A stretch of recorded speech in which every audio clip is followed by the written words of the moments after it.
No matter. One will share the whole story with you now. In times gone by, one quarreled oft with Guizhong concerning mechanical principles. We each had our ideals, and neither would yield.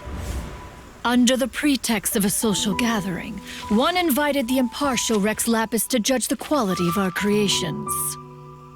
But Rex Lapis declared that Guizhong's Obscuro Vulpus mechanism was superior. Though one was too proud to acknowledge it, in one's heart, one knew that Guizhong was indeed the superior talent in the mechanical arts. As for the story between Guizhong and Streetward Rambler, that begins with a certain bell. In Guizhong's opinion, while mechanisms were no substitute for human composers, they were yet capable of producing simple but fine melodies.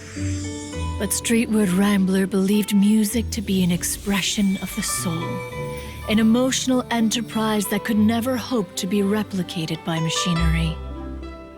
They argued endlessly, until one asked Rex Lapis to intercede.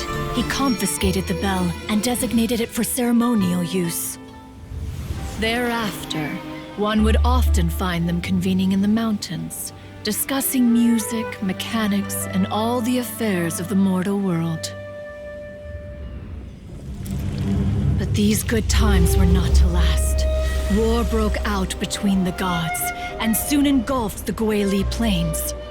Guizhong was overpowered by the enemy, and fell in battle. When Streetwood Rambler and I arrived at the scene at long last, all that remained among the ruins was her lifeless body. After this, at Streetwood Rambler's request, Rex Lapis granted her the cleansing bell for safekeeping. To honor our friend's memory, one made a few finishing touches to her ballistic device. Many lantern rites have passed since then. Many greetings and goodbyes. Upon what do you gaze?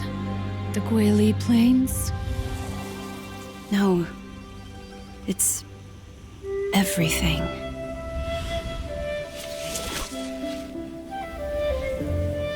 We think of human life as like a lantern that's lit one minute and extinguished the next. But are we Adepti so different? Perhaps as dust settles after a storm, we too must one day return to the world below.